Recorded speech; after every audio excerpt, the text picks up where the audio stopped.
বিচার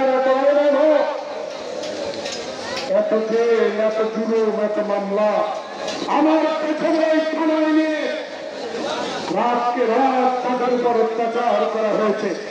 সেই লোকগুলো আল্লাহর দরবারে নামাজ পড়ে আল্লাহর কাছে দোয়া চেয়েছে, ডক্টর ইউনূস আপনি পৃথিবীর একজন গ্রহণযোগ্য ব্যক্তি, শুধু বাংলাদেশের নয়, আল্লাহর দরবারে আপনার জন্য দোয়া করি।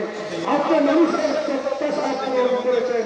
দেশে আগামী ফেব্রুয়ারিতে অর্থাৎ রোজার আগে আপনাদের ভোটাধিকার প্রয়োগ করার একটা সময় আপাতত নির্ধারণ করা হয়েছে। আজকে আমার টানা এবং মনে নোয়াখালীর যে তিনজন সুযোগ্য নেতা আমার এখানে মাহবুবা আলমগীর তাদের জিজ্ঞেস করার কোনো প্রয়োজন নাই। আমার বামে হারুন